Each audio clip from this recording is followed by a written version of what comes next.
Hello and welcome to my channel Excel with. आज हम देखने वाले हैं TYBMS के IAPM के इम्पोर्टेंट क्वेश्चंस और कैसे हम 70 प्लस स्कोर कर सकते हैं लास्ट मोमेंट स्टडी करके भी। ऑलराइट, जिसने अभी तक पढ़ाई चालू नहीं की है वो अच्छे से अभी भी कर लेगा 2 दिन में, तो आप डेफिनेटली अच्छे मार्क्स स्कोर कर सकते हो। इट्स वेरी इजी, ज्यादा कुछ डिफिकल्ट नहीं है इसके अंदर। ओके, तो आई होप आपका लॉजिस्टिक्स और CCPR अच्छा गया होगा। बहुत सारे अच्छे अच्छे कमेंट्स आ रहे हैं। Thank you so much, you are liking my videos. Please subscribe कीजिए। आई वांट मोर सब्सक्राइबर्स, जिससे मेरे को मोटिवेशन मिले और मैं और वीडियोस बनाते रहूं। ऑलराइट, अभी हम आगे बढ़ने से पहले ये बताना चाहती हूँ कि अभी जो दो एग्जाम्स थे वो पूरे कंप्लीटली इसमें से आए, but it is not necessary हर बार ऐसा होगा। तो अगर आपको ऐसा लगता है कि ये इंपॉर्टेंट क्वेश्चन है, आपको करना चाहिए, तो प्लीज आप थोड़े एक्स्ट्रा क्वेश्चंस भी कीजिए जो कर सकते हैं। जिसने अब तक पढ़ाई चालू नहीं की है वो इतना भी करके जाएगा तो मोर देन इनफ, और जिसका हो चुका है पढ़ के, ये रिविजन कर लीजिए इसके थ्रू और आप थोड़ा एक्स्ट्रा भी करके जा सकते हैं। ऑलराइट, तो चलिए हम सबसे पहला देखते हैं अपना पेपर पैटर्न।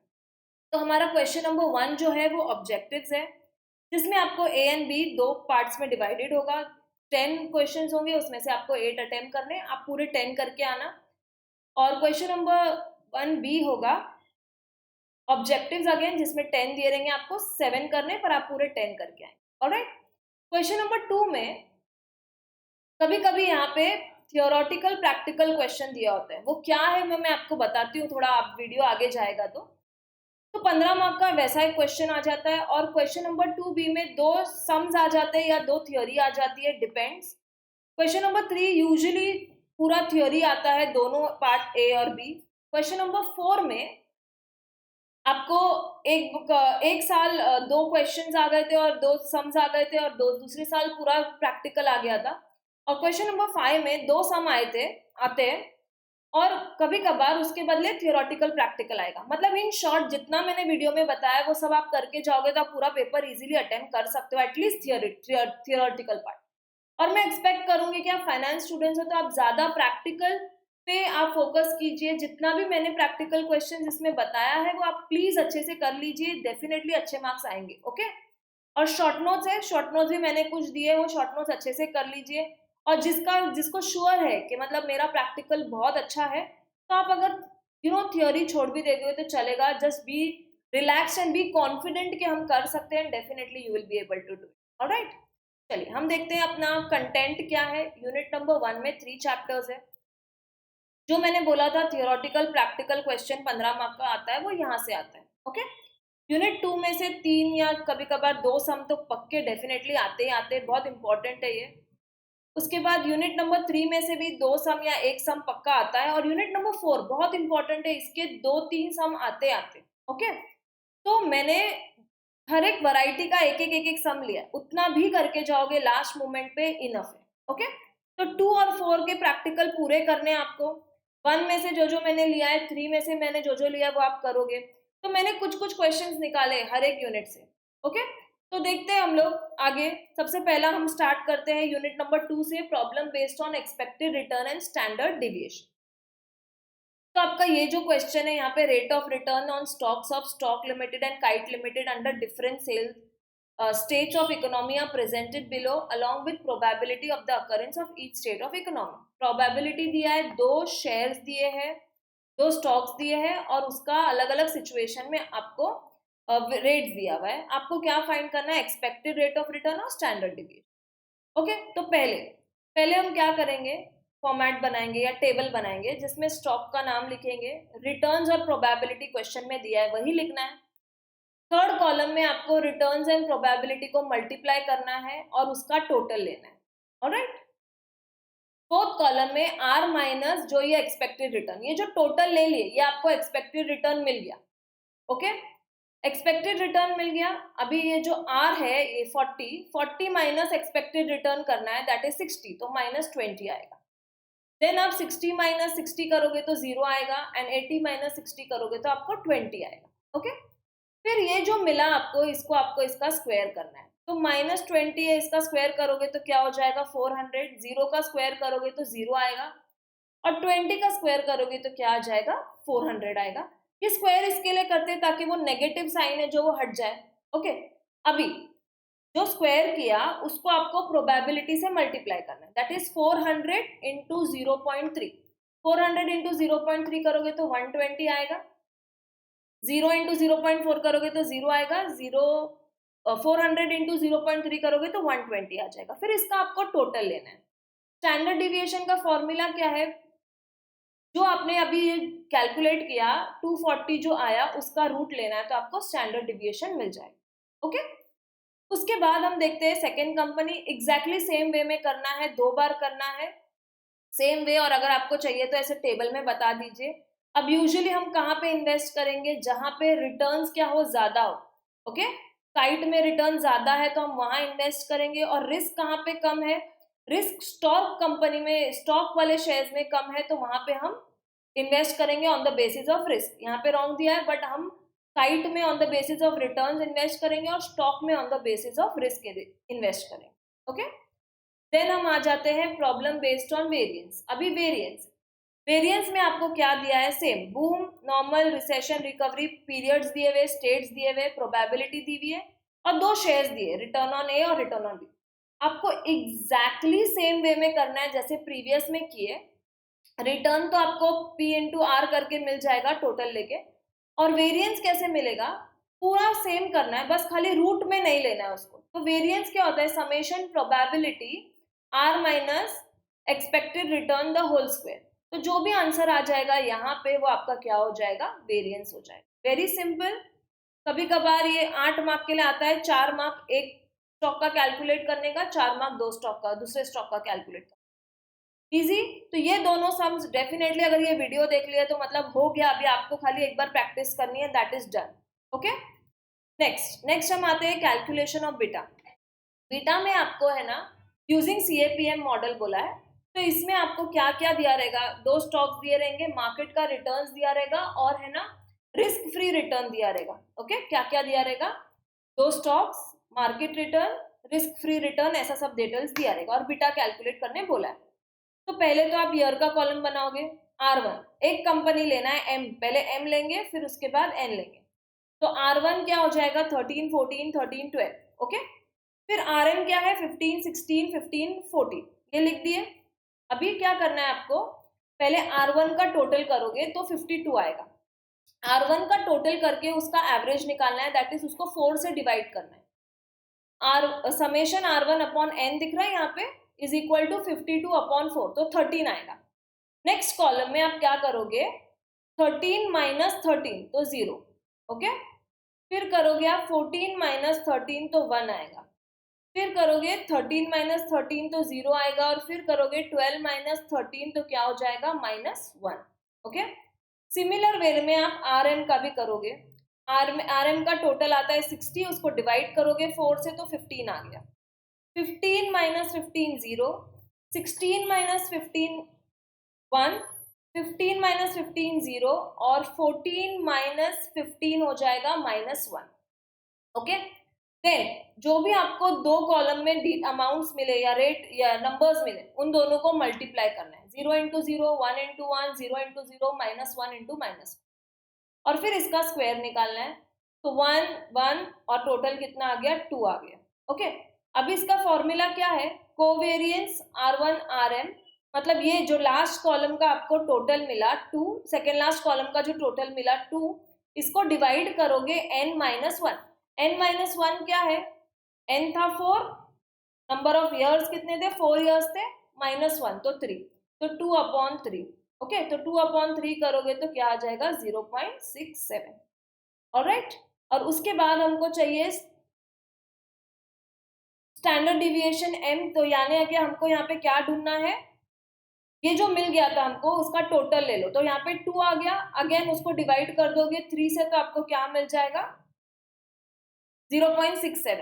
अभी बीटा का एक्चुअल फॉर्मूला क्या है, कोवेरिएंस लेना है और उसको स्टैंडर्ड डिविएशन M से, स्क्वायर M से जो आया था उससे डिवाइड करना है।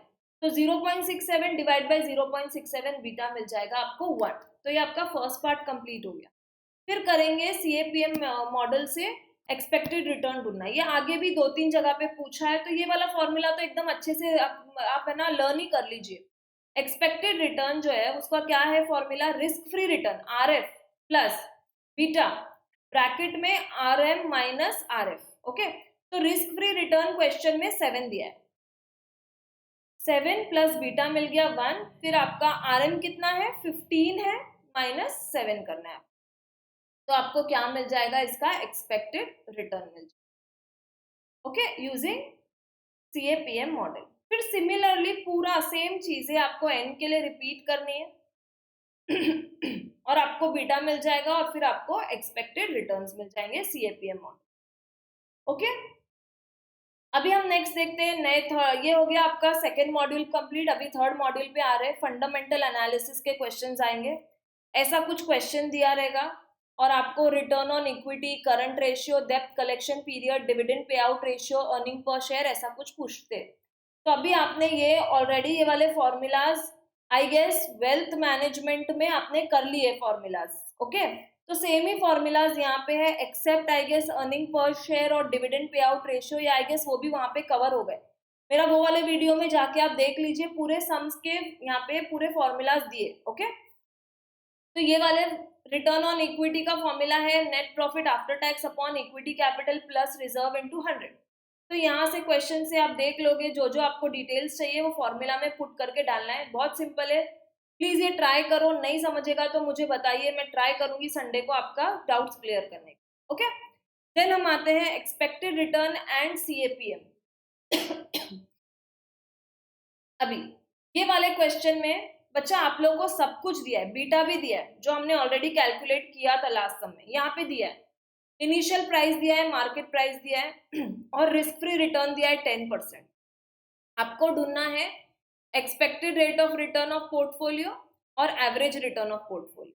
एक्सपेक्टेड रिटर्न ऑफ पोर्टफोलियो में क्या करोगे आप, market price minus initial price upon initial price into 100।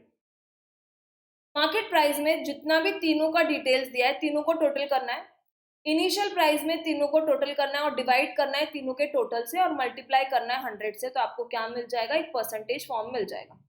फिर उसको CAPM मॉडल जो पहले लास्ट सम में फॉर्मूला किया, वो फॉर्मूला में RN का वैल्यू आप क्या डालोगे, 29.82, मतलब आप क्या डाल रहे हो, पूरे पोर्टफोलियो का क्या एक्सपेक्टेड रिटर्न है, तो 29.82 आ गया आपको, वो आप डालोगे और यहाँ पे कैलकुलेट करोगे। मैं A लिमिटेड का बताती हूँ, B और C का आप कर लेना। A लिमिटेड का क्या मिलेगा आपको, रिटर्न्स ढूंढना है RF plus B bracket RM minus RF। तो RF कितना दिया हुआ है क्वेश्चन में, रिस्क फ्री रिटर्न 10% बोला है, 10 डालोगे, प्लस बीटा कितना दिया हुआ है 1.25, तो 1.25 और आपको ये कितना आया 29.82 आया, और RF तो आपका 10 था ही, आप इसको कैलकुलेट करोगे आपको मिल जाएगा। ओके, ऐसे आपको तीनों का करना है और फिर एवरेज निकालना है। तो एवरेज क्या करोगे, जो भी तीनों के आंसर्स आए डिवाइड बाय 3 आपको करना है। ऑलराइट, तो ये भी सम आपका हो जाता है। अगेन ये बहुत इंपॉर्टेंट है, ये तीनों वाले सम्स आते हैं, कभी कभार 2 आते हैं, कभी कभार तीनों आते हैं, पर आना तो पक्का ही है। ओके, यहाँ पे क्या ढूंढना है, शार्पे, ट्रेनर और जेनसेंस के मेजर से आपको परफॉर्मेंस बतानी है पोर्टफोलियो की। ऑलराइट, तो पोर्टफोलियो 1 2 3 दिया है, एवरेज रिटर्न दिया है, स्टैंडर्ड डिविएशन, बीटा और मार्केट इंडेक्स दिया है। शार्पे का फॉर्मूला क्या है, R माइनस रिस्क फ्री, मतलब return minus risk free return upon standard deviation. Question में आपको सब डिटेल्स दी हुई है, 15 दिया हुआ है, उसके बाद आपको रिस्क फ्री रिटर्न नीचे 6% दिया है और स्टैंडर्ड डिविएशन 20 दिया है, बस माइनस करके डिवाइड करना है, शार्पे का मेथड से हो जाए। ट्रेनर के मेथड से आपको R minus risk free return ऊपर का सेम है, नीचे खाली बीटा से डिवाइड करना है, तो आपको आंसर आ जाएगा। Alright, 15 minus 6 upon 1.25। जेनसेंस का मेजर का फॉर्मूला सेम है जो अपना CAPM मॉडल था। ओके, बट पहले आप एक्सपेक्टेड रिटर्न निकालोगे और उसके बाद आपको एक्चुअल और एक्सपेक्टेड को माइनस करना है, तो फाइनल आंसर आएगा। तो पहले CAPM मॉडल से हम एक्सपेक्टेड रिटर्न निकाल देंगे। आई गेस पीछे ही बताई हूँ मैं, I am not repeating it again, पीछे जाके देख लो अगर भूल गए हो तो। हम इसमें डाल देंगे स्टेप 2 क्या है, जो भी इधर पे एक्चुअल रिटर्न था, एक्चुअल रिटर्न कितना है, फर्स्ट में 15 है, 15 माइनस 13.5 करोगे तो 1.5 आ जाएगा। देन 12 माइनस 10.5 करोगे तो 1.5 आ जाएगा, एंड 10 माइनस 13.2 करोगे तो -3.2 आ जाएगा, और फिर रैंक करना है उसको। तो रैंक कैसे करेंगे? On the basis of Sharpe. Sharpe का देखो 0.45, 0.171, 0.266, तो पहले क्या आएगा? जो 45 जो सबसे ज्यादा है, फिर उसके बाद सेकंड है जो उससे थोड़ा सा कम है, और मतलब जो ज्यादा रिटर्न्स देगा वो फर्स्ट, जो कम रिटर्न्स देगा वो लास्ट। सिमिलरली ट्रेनर में अपने फर्स्ट रिटर्न होगा आपका सेकेंड वाला, बिकॉज वहां पे 8 आ रहा है, फर्स्ट है 7, फर्स्ट है 8, सेकेंड है फर्स्ट वाला, और लास्ट है थर्ड वाला। और जेनसेंस के मेथड से दोनों सेम आ रहा है तो दोनों को 1 1 दोगे, और थर्ड वाला नेगेटिव आ रहा है तो उसको 3 दे दो। Simple, very simple. ओके, अभी जो मैं बोल रही थी आपको थियोरेटिकल प्रैक्टिकल क्वेश्चन जो आता है, ये वाला क्वेश्चन आप पूरा लर्न करके, ये आंसर लर्न करके चले जाओ। ओके, देखो क्या बोला है यहाँ पे, you are a portfolio management consultant, a middle class investor with investable funds of rupees 15 lakh approaches you. He wants to know the following: what are the investment avenues available to him which will give stable returns with minimum risk? उसको आपको suggest करना है कि वो कहाँ कहाँ invest कर सकता है, what are the various types of risk. Okay, तो आपको क्या करना है? अभी पहले तो यहाँ पे 15 लाख है तो क्वेश्चन में ना खाली अमाउंट चेंज होगा, कभी 30 लाख आ जाएगा, 20 लाख आ जाएगा। आपको खाली ट्वीक करना है, मतलब यही लर्न कर लो और ट्वीक करो। जहाँ पे 5 लाख दिया होगा, जैसे फॉर एग्जाम्पल देखो यहाँ पे इसने 15 लाख था, 15 लाख है, तो इसने ये वाले एवेन्यूज बताए, fix deposit, bonds, mutual funds, public provident fund, LIC, ये सब बताया। ओके, अगर 35 लाख देगा तो आप यहाँ पे 5 लाख की जगह पे 10 लाख कर दीजिए, यहाँ पे 3 की जगह पे 6 लाख कर दीजिए, और वैसे करके आपको पूरा 35 कंप्लीट करना है। समझ में आ गया मैं क्या बोली हूँ? तो अभी सबसे पहला फर्स्ट पॉइंट में दे दीजिए कैरेक्टरिस्टिक्स ऑफ इन्वेस्टर, वो क्या है, क्या डिटेल्स दिए वो, और उसका ऑब्जेक्टिव क्या है। तो ऑब्जेक्टिव यूजुअली क्या रहेगा? हर बार सेम ही लिख के आना है आपको, minimum risk, stable returns, liquidity, यही लिखना है, इसके अलावा कुछ नहीं लिखना है। और old age, protection of family, और एक दो ऐड करना है, ऐड कर दीजिए।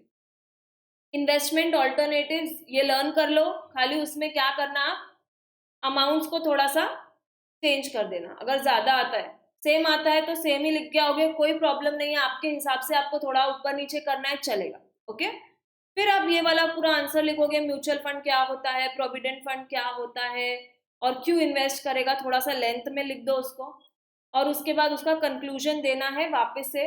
और चाहिए तो ये आप ऐसा बना के दिखा सकते हो कि ये टोटल 100% है, उसका कितना परसेंट ये जाने वाला है, 5 लाख कितना परसेंट है, और बॉन्ड्स में कितना परसेंट है, ऐसा कैलकुलेशन करके परसेंटेज बताओ, और ये टाइप्स ऑफ रिस्क का आंसर यहीं पर दे दी हूँ मैंने, ताकि आप लोग को ढूंढना ना पड़े।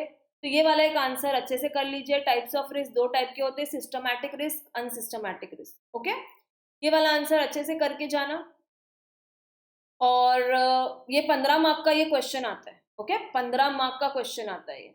ऑलराइट, फिर अभी आ जाते हैं हम थियोरी बेस्ड क्वेश्चंस पे, जिसका सम्स अच्छा नहीं है, बट आई एम श्योर आप लास्ट मिनट पे भी इतना करके जाओगे तो आपको आ जाना चाहिए पेपर अटेम्प्ट करने। और जिसको नहीं हो रहा है तो प्लीज इतना थियोरी करके जाओ, अच्छे से करके जाना। Objectives of investments, marketable and non marketable financial assets, various investment avenues. अभी आपने इसके पहले वाला जो आंसर देखे, ये वाला, इसमें भी आपने वही लिखे हो, बस यहाँ पे भी वही लिखना है आपको, बस यहाँ पे अमाउंट नहीं आएगा और आपको वर्ड्स में लिख के आना है। Distinguish between equity shares and preference shares, distinguish between bonds and mutual funds, briefs on money market securities, technical analysis and fundamental analysis, इसका शॉर्ट नोट भी कर लेना और डिस्टिंग्विश भी करना, बहुत इंपॉर्टेंट है। Chart and types of chart every year आया है, अच्छे से करके जाओ, 99% ये चांसेस है रिपीट होने का। और ब्रीफ ऑन इन्वेस्टमेंट एवेन्यूज, तो वेरियस इन्वेस्टमेंट एवेन्यूज कर लिए तो ये सेम ही चीज है, तो अगर ये नहीं भी करते हो वो सेम आंसर ही वहां पे रिपीट होने वाला है। ऑलराइट, उसके बाद हम आते हैं शॉर्ट नोट्स थोड़ी सी। तो शॉर्ट नोट्स में आपको CAPM मॉडल क्या होता है वो लिखना है, लर्न करना है। हाइब्रिड मॉडल स्कीम क्या है वो लिखना है। Secondary market and primary market करना है। Elliott wave theory, hybrid scheme, और public provident fund, random walk theory, mutual fund, Sensex, stock market index. इतने आप करके जाना। ये कौन करेगा? जिसका प्रैक्टिकल नहीं हुआ है वो वो एटलीस्ट इतना सम्स करके जाएगा। अभी हम देखते हैं थोड़ा सा एनालिसिस देखते हैं पेपर का।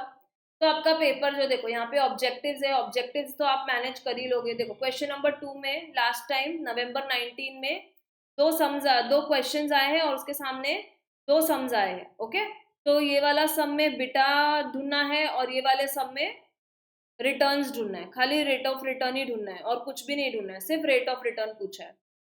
नहीं sorry, rate of return and standard deviation ढूंढना है। ओके, और यहाँ पे बीटा ढूंढना है। तो ये दोनों क्वेश्चंस हमने देख लिए थे। फिर क्वेश्चन नंबर 3 में क्या है, जेनसेंस मेजर से आपको पोर्टफोलियो इवैल्यूएशन करना है। उसके बाद 3B में आपको स्टैंडर्ड डिविएशन और एक्सपेक्टेड रिटर्न करना है। ऑलराइट, फिर वापस से क्या है, beta factor of 4 securities risk CAPM model से